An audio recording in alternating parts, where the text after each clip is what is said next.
All right. Hello, everybody. It's been a while since we have done a live stream here at York River Cannabis.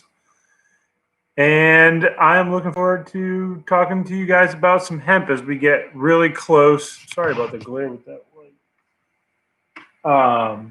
As we get really close to flower season and, to harvest, as you will. So I'll wait for some people to get into the chat if they want to join. If not, we'll make it short. But right now we are taking on a lot of rain locally, and it's been kind of a difficult thing to deal with. Last year we were in the midst of a drought. This year we're dealing with a ton of rain, so we're kind of like dealing with opposite seasons. It's been a little difficult to adjust our nutrient plan a little bit. Luckily, we did a lot of amending over the winter, so it's not as big of a deal. Last year, we would have been in big trouble because we were using a lot of compost teas.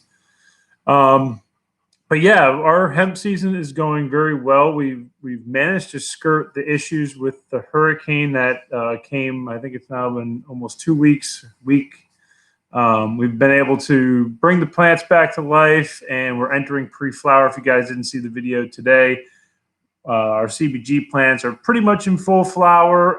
The CBD plants are coming up behind them. They're entering pre-flower. In about 4 weeks, everybody will be in flower. Maybe cherry wine might still be pretty close to the transition to full flower. They're really late. I expect them to be probably the last strain that we'll harvest this year, as we don't have any other late bloomers. Everybody seems to be on the same page as far as flowering and all that. If you guys saw the video today, it kind of touches on what we're using right now as we get into this pre-flower phase. We know we've got a lot of hemp farmers out there that may be on their first year. What they might be using or what they need to use to get a good harvest. That video today that dropped is at least a point in the right direction for what you'll need. But I always tell people, get your soil tested and try to get a consult on exactly what your soil needs and how much of it. And I really attribute this year's great grow. I mean, it's definitely better than last year's, and I thought I did really well last year. Our grow is really, really doing well. I see that there's a few people in the live stream. Feel free to drop a comment for some questions. I'd be glad to answer some questions while I have you guys here. This will probably be our last live stream for quite a while. I don't see doing another live stream anytime soon. We're just getting into that really, really busy season, and it's going to be pretty much next to impossible to do a live stream probably until November. I know it's been a while since our last live stream, so drop a question, drop a comment in the live chat. It should be up. Let me check and make sure it's up. It is. Have you grown any Charlotte's Web? I have not grown Charlotte's Web, as much as it breaks my heart that I can't really grow it here in Virginia. Certain states that are still Delta 9, they can grow Charlotte's Web. I really do want to grow Charlotte's Web. It kind of was one of the driving factors for me to get into growing hemp. But unfortunately, most hemp that's Charlotte's Web is too hot. And so until they kind of figure out this regulation, as the USDA blames Congress for the 0.3, Congress blames the USDA for interpreting it wrong. So until that back and forth is settled, we won't be growing any Charlotte's Web. I really wish we could. It's definitely the strain that started it all.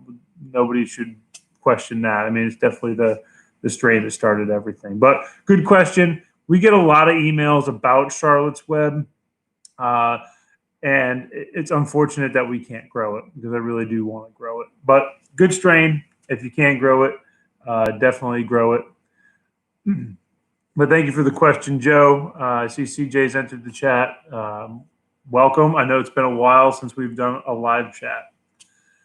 Is the Charlotte's Web the same as AC/DC? You can't grow the AC/DC either. That is correct. AC/DC runs a little hot. I know a few growers that grew it last year. I don't know of anybody growing it this year locally. We are growing an ACDC crossed with an auto, so it should be lower. We're actually going to be doing, you guys want an insight of next week's video. It's going to be a little bit on the compost tea. If you guys watched today's video and we talked about it, we're going to kind of go over that recipe. We're not really going to make it because we're getting so much rain right now. It's not beneficial for me to make a compost tea, but I'll go over every single ingredient. But what we're going to start doing next week is we're going to start sending these plants off for testing. We know where our auto sweeten stands. We know where our Biox stands and our cherry wine. But as far as our 2 new CBG strains and our Afternoon Delight, which is the ACDC Auto 2 cross, along with Biox Berry, we don't know where those guys are going to fall. If they're a 20 to 1, if they're a 19 to 1, or a 22 to 1. And what I'm referring to is 22 parts CBD to 1 part THC. So that's what I'm referring to. And we're going to start testing next week. That's going to be next week's video, or part of next week's video. We're going to be taking those samples and sending them to our lab down in North Carolina that we work with. They're fantastic. We actually just kind of did a deal with them recently to keep our business with them. So if you guys are looking for a lab, you don't have a lab, we have been working with these guys for a little while now. I definitely like them. Check them out. And they are Delta 9 Analytics down in North Carolina. They have been absolutely open communication, which is really, really hard to find in this industry. So got to give them credit where credit is due. They have been able to get in touch with me right away, email, very responsive. So that's what next week is going to bring. We're going to start testing. The CBG is pretty much in full-blown flower. We've entered full-blown flower with those guys. So it'll be interesting to see where those CBG plants fall versus what their COA was. And I talk about it a lot in my videos, but you never really know what you're getting with a seed until you finally get your own lab result. So I'm going to be really interested to see where those guys fall. More interested is the Desert Snow CBG. There's so much genetic variety inside Desert Snow that we have out there that I'm just curious to know if one plant's even close to the next plant. The OC CBG, I really think they're all going to be about the same. They all grew the same. They all look the same. So kudos to those guys who bred those plants. They have been looking fantastic. And they're our biggest plants we've ever had on our farm. But yeah, so to answer your question in short, no, can't grow ACDC either, which really, really stinks. I actually got to work with some ACDC in Massachusetts last year. They were actually selling it at the dispensaries. That's how popular it was as CBD hemp. So it was a very popular strain, but it's just like sour space candy, which is another one a lot of people like, and you just can't grow it this year. You can, but you have to harvest it so early. You're not really getting it when it's valuable. So you're just growing it for the name, which I guess you can do, but it's not really what I want to do. I want to grow these plants to their full potential. But thanks for the question, Joe. Appreciate it. But yeah, that's kind of where we're at right now. Is, man, I have to tell you, we have been sitting back and relaxing this year with our growth. You all we haven't done nearly as much work this year as we have in previous years, other than the hurricane last week where we had to redo everything in the grow area. Having our soil tested last year was a game changer, an absolute game changer. And the plants have responded so well. I see I got a couple questions here. Bryce, I'm in VA as well. What will you do to protect buds when wet? Well, so last year we didn't really have this problem. So this is going to be a new thing for me. What I can say about how to protect the flowers when they're wet is making sure you're proactive and defoliating if you need to. One of the strains, like Biox, for example, has a lot of foliage. So we're gonna have to watch out, maybe defoliate a little bit, but you can't really do that on a mass scale. So it's not practical. What I will say is biofungicide and a mold inhibitor. They are on the list for Virginia. If you go back to a video 2 weeks ago, I talked about the list that Virginia gave us. The biofungicide that we got, I think it's General Hydroponics DefGuard. It covers mold, and all I can say is proactively spray that if you start to see mold or that you think mold is on the way. With the amount of rain we have, I have a feeling that mold will play a bigger role this year than it did last year, which I'm not really looking forward to. But we're just getting into flower stage, so I don't think I have to worry about mold just yet. But it's definitely probably going to be a problem. Joe, question: would you rather grow a sativa or an indica? I'm a sativa guy, plain and simple. Sativas grow really, really well in our area. The indicas do not. The indica strain that I grew last year, which was T1, it's an indica dominant. It's not a full-blown indica, but that strain struggled so much last year, and we didn't get any harvest out of those plants. It was a plant that I was really hoping would work.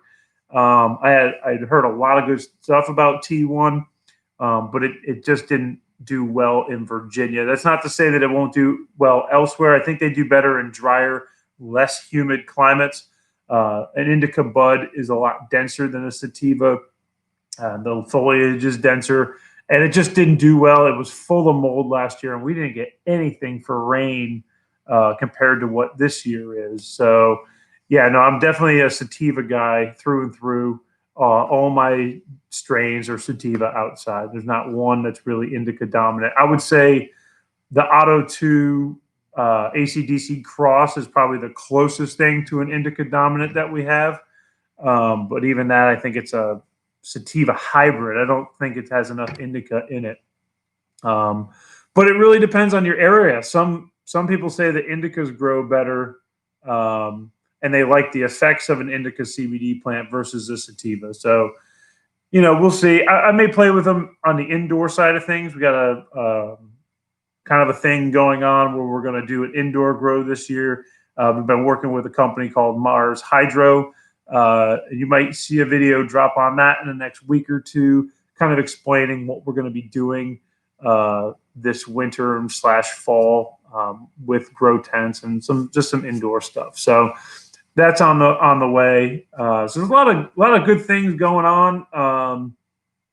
We're trying to get through harvest here, and then we're going to start planning out 2021, and we'll start talking about that a lot more as things are dramatically going to change again this fall. At least for us growers here in Virginia, we're under the 2014 Farm Bill right now. So everything's going to be just like last year when it comes to the growing and the testing and all that of hemp.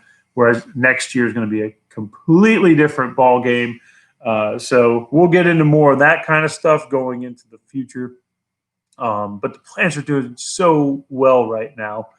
And what I was talking about before the questions was how important it is to amend your soil.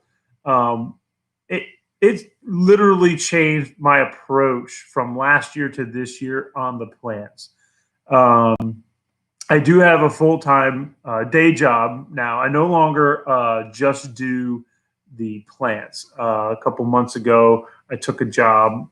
So I'm not just focused on these plants. And I have to say, the plants are doing better, and they're just healthier overall this year versus last year. And I really do attribute that to just mending the soil. And I get a lot of questions about what the secret is. And the secret is growing hemp is a 365-day-a-year project. It's not something that ends at grow season, and it's not something that ends in the winter time. It's a whole thing. You're starting from seed. You're keeping mother plants.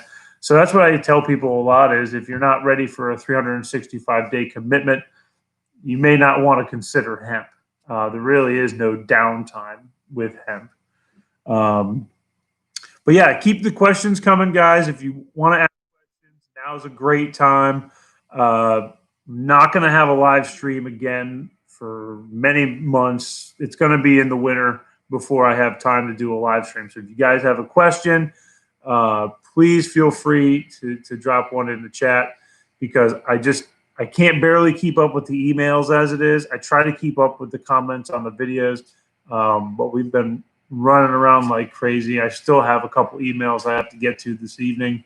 So if you guys do have questions, please ask them, because it's going to get busier for me pretty much after this live stream. We're just not going to be able to do one. But yeah, that's it. So we can go into my 2021 plans a little bit, and kind of go into what we plan on doing into the future. But I see I have a comment from Clifford, and it's the best way to grow is growing in pots about the ground so you can control it. The pots versus the in ground is it's largely contested on which one is better, because if you ask me, I'm going to say that the ground plants greatly outperform the potted plants. Now, with that said, we did 2 experiments this year with Coast of Maine soil in the grow area. So if you guys didn't know, or you haven't been following recently, we have a plant in the Stonington blend from Coast of Maine, and we have a plant in the lobster compost potting soil 50-50 mix. And they're both in 20-gallon smart pots. And what I will say about those plants, to give you some credit, Clifford, that the potted plants do grow very well, is that this year, since we only have 2 in those potted plants, we've been able to focus in on them and not have 32 like we had last year, although they were in smaller containers. I will say that those plants are doing phenomenal. They actually did fare very well in the storm, and potted plants do seem to do better when it comes to controlling the nutrients and the water that goes into them. But as far as maintenance goes, they are higher maintenance, because if there is no water, you have to water them. And our water table here in Virginia is so high that most of the time, by mid-June, those plants can reach water in the ground, and you really don't have to water them at all. So it really depends on your style of growing. We did all the homework to amend our soil to make it so much easier. The ground, by far, so much easier than potted plants. But you do get great results. And if you want to control the aspects of the plant, what it consumes, what you give it, and all that stuff, how much water it has, the potted plants are the way to go. So it really depends on your style of growing. But I won't discredit that the potted plants will give you a great result. But it can be a lot more expensive as well, because you got to purchase all that soil. You got to purchase all the grow bags or the fabric pots, whatever you're going to use. So that is a tougher part of it. I've just chosen to go in the ground. Next year, we might do a few more larger potted plants. We'll see if we can work out a deal with Smart Pots.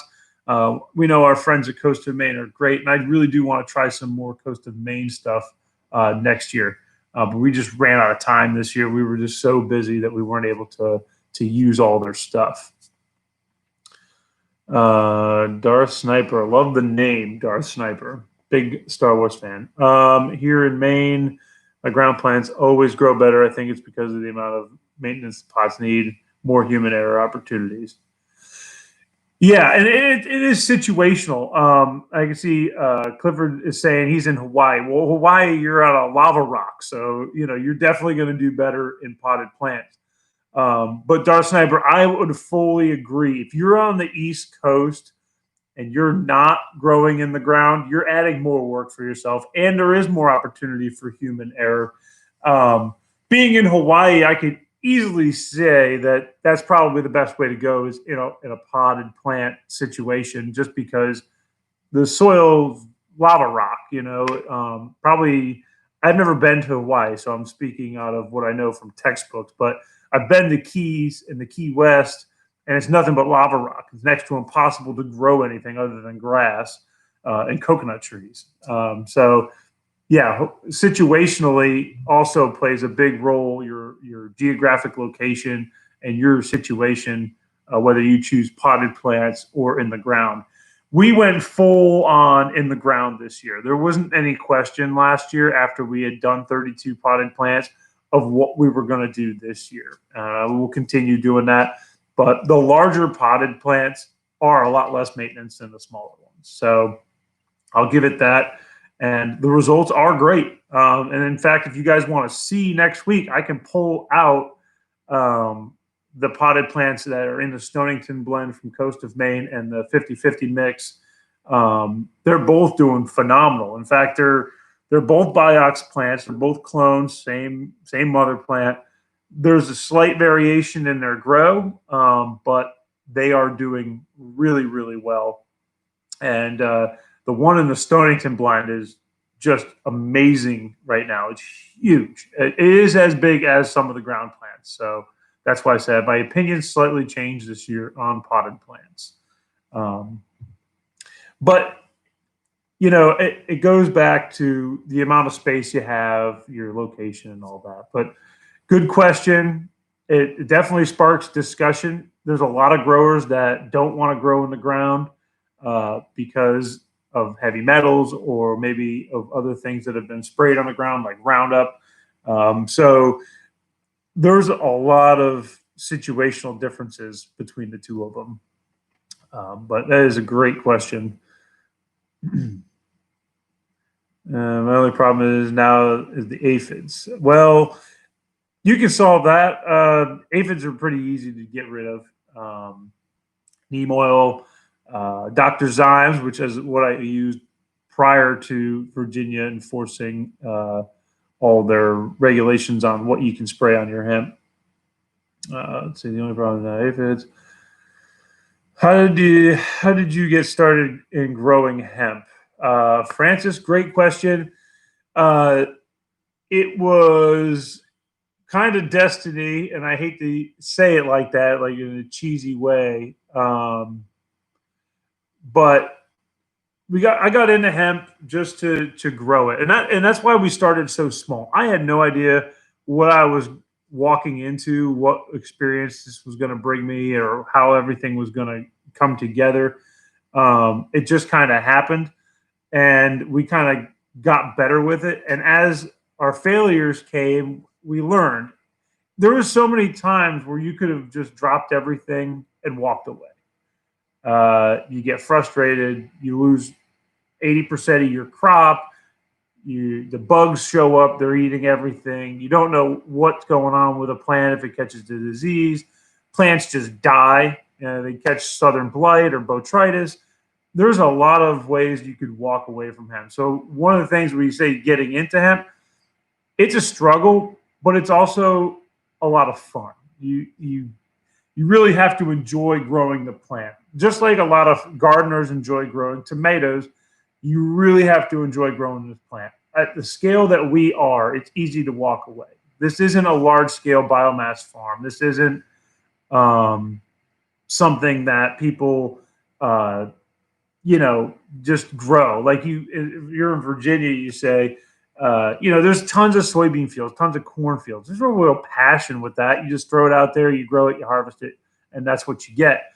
When you're growing at this scale, it's definitely a lot more passion. So when you say what started in growing hemp, passion, but also determination that I wanted to grow the best hemp plant that I possibly could. I also really, really, really want the stigma to go away from this plant. I'm a firm believer that this plant should not be illegal under any circumstances. That's my opinion. So the way to break that stigma is to show people that it's just a plant. And that's the ultimate goal here at York River Cannabis. Sales aside, retail sales aside, my number one goal is to make sure that this plant doesn't get the bad rap that it's had for decades or even close to a century. So great question, Francis. I appreciate the question. Darth Sniper, biggest challenge for me with the pods is always knowing when to fertilize. Yeah, a lot of times the companies will give you fertilizer schedules. I know with Coast of Maine, The great thing about their Stonington blend is if you have a large enough pot, like the 20 gallons, and that's part of the experiment this year that I'm doing, the 20-gallon pot with Coast of Maine Stonington blend does not need to be fed outdoors at all. You just set it and forget it. And as of right now, the results are phenomenal. The only thing that we have done to those plants in those pots outside, and if you guys do want an update on them, I'll be more than happy to do a video with them. But the only thing those plants have gotten so far this year is the kelp. And that every plant gets that. That's kind of just a across the board thing. It's not as much nutrients as it is just helping them deal with the heat, fatigue, and stress. It's a stress reliever. It does have nutrients in it, but not enough to fluctuate how that plant performs, unless you were spraying them every day. So that would be the tip that I have. If you're having problems with fertilizer, if you have the space, go with the larger pots. If you can't get Coast of Maine, I'm pretty sure Fox Farm does it, and I'm pretty sure other brands do it. We've worked with Soil King, we've worked with Bio 365. I'm pretty sure they all had feeding schedules. But I just have fallen in love with Coast of Maine's products. Once you know a product line, you don't really veer from it if you get good results, and that's where we're at. So last year we did a lot of experimenting. So if you hear me refer to Coast of Maine a lot, it's because I just really like their products, and that's what we use. But there are other companies out there that do the same thing. Corey, I live in the Caribbean with a natural 12-12 life cycle, so I veg my plants indoors and then pot move outside, straight into flower, try to go outdoors in the ground. Well, that's a problem. The only thing I could say to you, Corey, is if you look into auto flowers. So they might hold off flowering and then they'll flower at a certain time. They're kind of pre-programmed to grow and then flower. So if you do want to do a full grow outside, highly recommend going with an auto flowering type of plant. That would be just my suggestion. But I don't know, growing in the Caribbean, I've never really grown out there. The closest thing I've gotten to the Caribbean is Key West. So it's a little tough. Friends, I was living in VA, then got a little trouble growing. Well, sorry, Francis, but everything is getting better here in Virginia. So, maybe one day you can come back to Virginia. Joe, what is the tallest plant that you have? The tallest plant that I have is 10.5 feet tall. It is a CBG plant, and it is an OC CBG strain variety. It is by far the tallest plant I've ever had on the farm. I will do a video come harvest season. I cannot wait to harvest this plant, guys. I'm going to need a step ladder to get up to the top of this plant to cut the cola. And OCCBG, coincidentally, is our plant that we will first harvest this year. It's the furthest along in its flowering. So the inaugural cola cut will happen on a ladder with OCCBG, barring any type of wind issue. But they've been really strong when it comes to the wind. So OCCBG, 10.5 feet tall. It's massive, and I can't wait to harvest from it. So that is the tallest plant on our farm. That is a great question. I take real pride in having one that's in double digits right now. I measured that almost 2 weeks ago. So it'd be interesting to see if it's grown much after that. I mean, it's still just a giant, but I will get an official height right before we harvest. Francis, Dr. Greetham, have you tried to crossbreed? Yes, we have crossbred. We have seeds on our website now. We have crossed our Biox berry with our Biox. So it's a back cross to Biox. The original mother and father were Biox and Berry Blossom. Now it became Biox Berry, and then we crossbred back to Biox. So that is what we have available. That is the only breeding experiment that I have done. But I'm definitely looking into a winter project, and that'll go into later on this year. As I mentioned earlier in the live stream, we're doing a little work with Mars Hydro. We're getting a grow tent, got some grow light, and we're going to do an indoor type of grow this winter. So stick around for that. This winter we'll have a little bit more entertainment when it comes to growing this winter than we did last winter, where we just maintained mother plants. T1 is a great strain. Great for a lot of growers, not great for me on the East Coast. Last year, I did not do well with T1, and it got the cut. I have heard that T2 is a better strain, so I'm looking into getting maybe T2 on the farm next year, if at all possible, to at least give that one a shot. But T1 did not work on our farm. It molded up, and the bugs ate it a lot. That we called that one last year. That was the canary in the coal mine. That's just a reference of when the bugs were going to get bad, they always went to T1 first. So that poor plant got demolished last year. Nothing was harvested off of a T1 last year. They were all just chopped and dropped. They were all moldy, bug ridden. It was awful. Clifford Jones, the way I look at it, it's a hobby. It is. Clifford, you're spot on. You got to treat this as a hobby and a business side of it. But honestly, you got to really be passionate about this plant. You can't just come into this looking at money. You know, the biggest thing is I love when new farmers who have never really experienced anything with this plant, they come in and they want to learn. But what I always tell those people is that's great. You want to learn this plant. You're breaking down the barrier of the stigma of that plant. But you need to know the plant, and you don't try to dive head first into it, because a lot of times you're going to set yourself up for failure.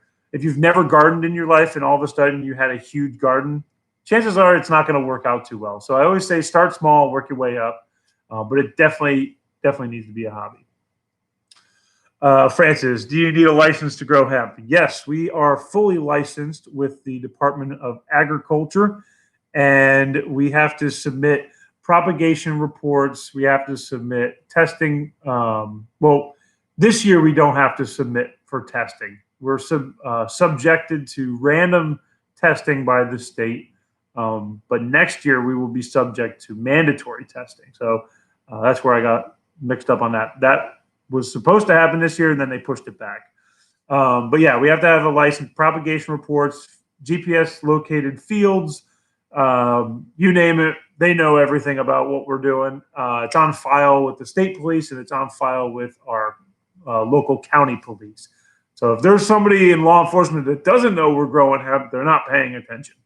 But yeah, no, we do need a license. We have a license, and we stay on top of it. But good question. Yes, you do need one. And that pretty much goes for most states.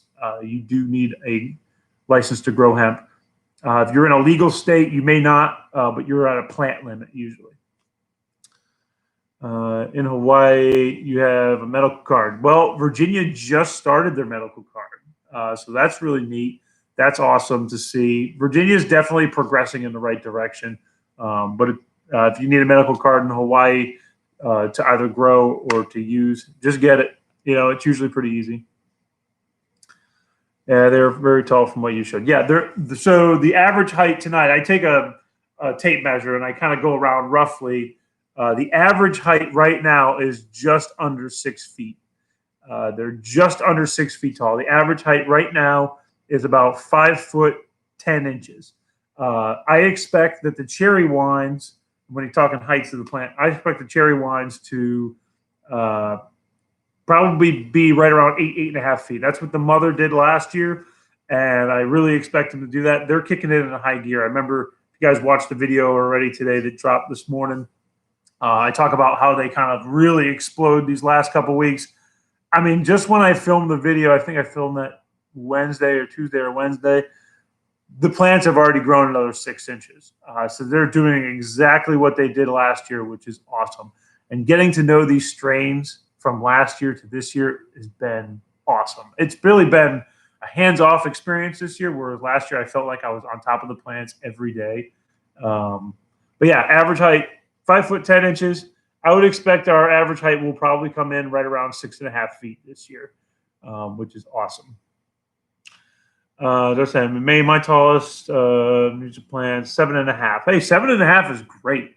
I don't know, Maine, you got to be getting close to flowering up there. I think you guys flower usually a little earlier than we do here in Virginia. But 7.5 feet, man, that's a great size plant. I mean, last year my tallest was 8.5.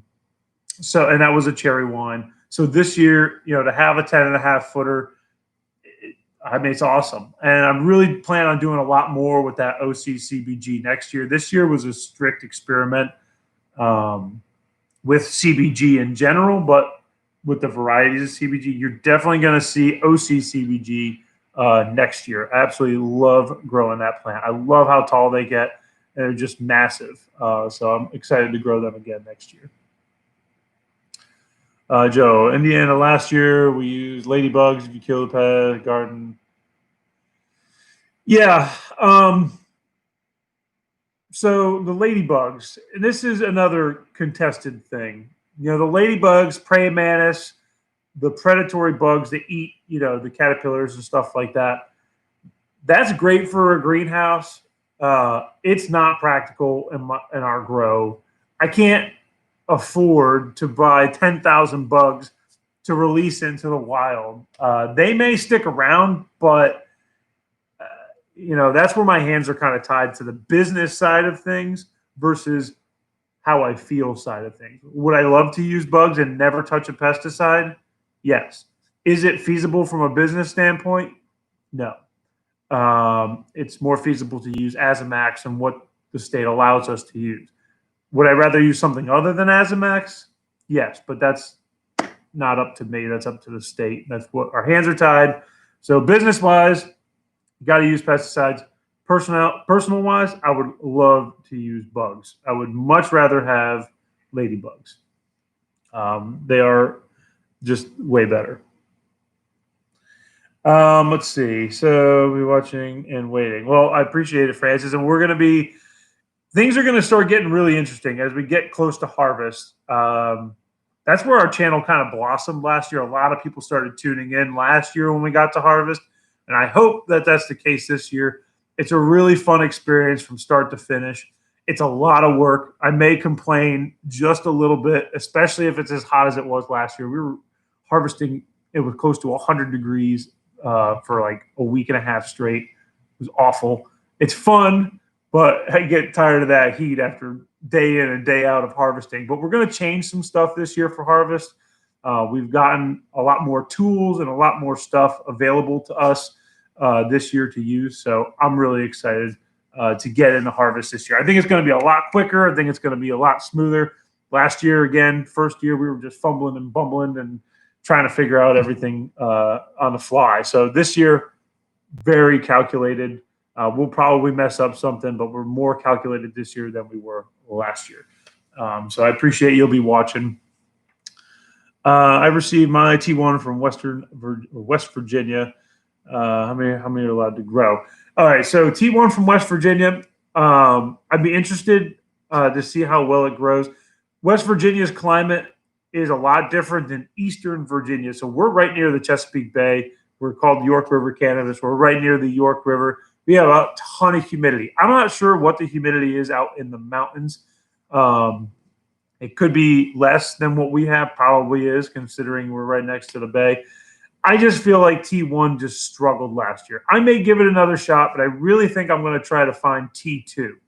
I think that's going to be the road next year. We're going to try to find T2. I really would like to have that on the farm. It's a very popular strain, T1 and T2. A lot of people like them. So I definitely want to get that on the farm. Fingers crossed we can find it. Last year in Indiana, hemp farm. Oh, and then how many? I'm sorry, I skipped over your second question. How many are you allowed to grow? We're allowed to grow as many as we want that are limited to the grow area you register. So theoretically, we're allowed 2 fields. I think you can do more, but it's a lot more paperwork.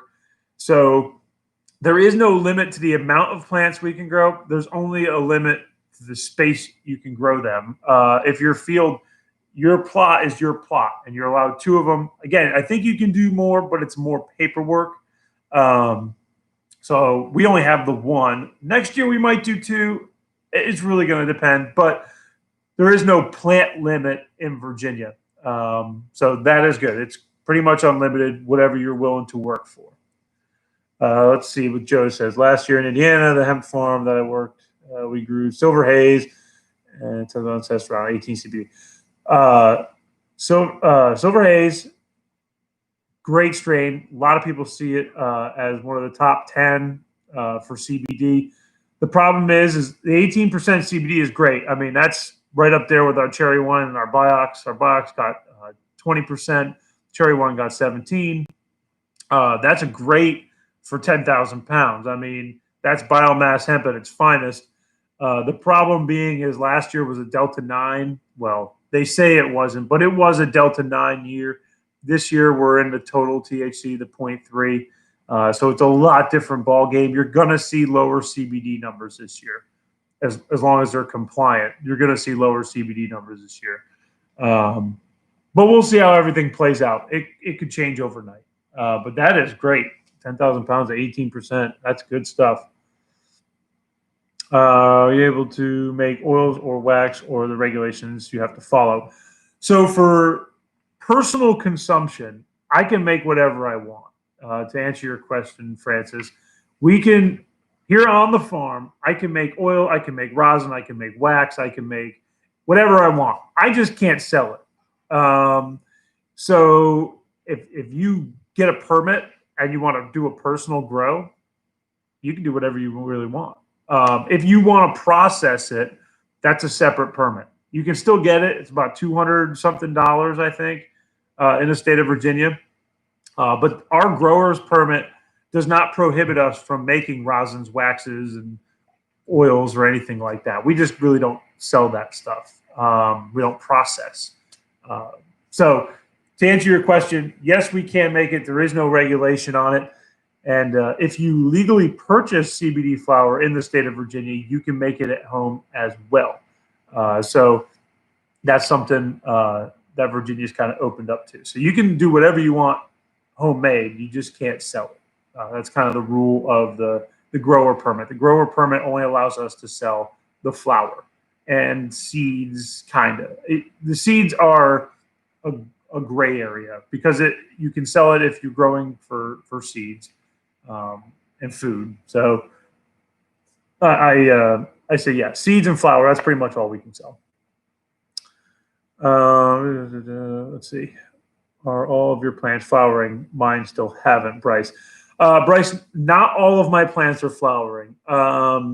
Cherry wine definitely won't be flowering for about another 2 weeks. It's still in high gear veg, and they'll average out 8.5 feet tall. Right now, they're about 6.5 feet tall. So they're going to put on a lot more growth here in the next 2 weeks, and then they'll flower. So by the end of August, everybody should be flowering, at least in this area. Again, regionally, it differs. But for here, everybody should be flowering by the end of August. So just hold tight. You might have a late bloomer on your hands, Bryce, like our cherry wine. Give it another 2 weeks, and you'll probably see some pre-flower. Let's see. If you have a medical card, you can grow up to 10 plants. Well, Clifford, have you grown CBD out of your 10 plants, or do you focus on THC? So that would be cool to know if out of those 10 plants, do you do like a 50-50, or how do you do your grows? That's pretty cool that they allow 10 plants. I know in Massachusetts, Rhode Island, Vermont, it's all about 6 plants. I think everybody gets 6 plants for the most part that I know of. But 10, that's pretty good. That's really good. Let's see. Oh, okay. I didn't realize you were near the bay indoor then with T1. Yeah, we are very close to the bay. It's just the humidity gets to T1. But like I said, really excited to be able to find T2. Taylor, welcome to the chat. Taylor, I'm growing Hot Blonde and Queen Dream in Ohio. Heard of Hot Blonde, have not heard of Queen Dream, never heard of that strain. Be interested to know a little bit about it. Those, I believe Hot Blonde originated with Blue Forest Farms, maybe, or maybe that was Stormy Daniels and the wife. But I have heard of that one. I haven't heard of the Queen Dream. They both sound great. don't know where they test or how sought after they are. Your top three are Sour Space Candy, Silver Haze, stuff like that. So BFF, yes. Okay, so it was Blue Forest Farms. Awesome. Yeah, I believe that's where I heard of it. So that's cool. Two strains I have not grown. I don't think anybody in my area is even growing them. So I'd be interested to see how those turn out. Always leave a comment on our videos and let me know how your plants are doing. So as we keep going, because like I said, guys, today is probably going to be it for the live streaming until fall. It's going to be just too busy. I'm probably have time. I can barely fit in the videos as it is. In Hawaii, wow, you harvest 4 times a year in Hawaii. Dang, that's a lot of harvesting. Dang. Bryce, get your seeds from High Alpine Genetics. Yeah, great group of guys at High Alpine. They do a lot of the smaller stuff, which is why we started like selling seeds with no quantity limit, is because a lot of times with these CBD hemp stuff, you can only get 1,000 seeds, and that's ridiculous to ask a small farmer like ourselves to buy 1,000 seeds. So High Alpine really gears towards the craft guys, and we have the High Alpine Genetics outside is Afternoon Delight, and it's an auto to AC/DC cross. Really excited to see where it tests out. It has a pretty good reputation as being one of their better plant varieties. So I'm really excited to see how it turns out. But yes, we are growing High Alpine Genetics this year, and we may do another strain next year, but we'll wait and see on that. Pickabard's Hemp Farm on Facebook. Is that okay? That's where you get your seeds. Let's see. Rick, welcome to the chat. I have a CD strain from Industrial Hemp Farms named Purple Paralysis. Okay, never heard of that strain. Purple Paralysis, nice seeds out of the whole pound. That's pretty cool. Never heard of that one. So I'd love to hear about how that one turns out. It's got a really cool name, and I love the ones with cool names. Bryce, got my 100 seeds for $50 during Black Friday. Green Lightning. Okay, hey, that's a good price. So if you're buying from High Alpine at that price, that's really good. Those guys. Oh, that's your page. I'm sorry, Taylor. Pick a Bud's Hemp Farm on Facebook is your page. I got you.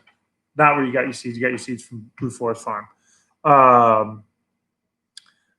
So High Alpine Genetics, those are the guys I usually recommend. Now that we have seeds, I can say you can grow them. But I always tell people, don't grow them for commercial purposes. Grow them for craft purposes.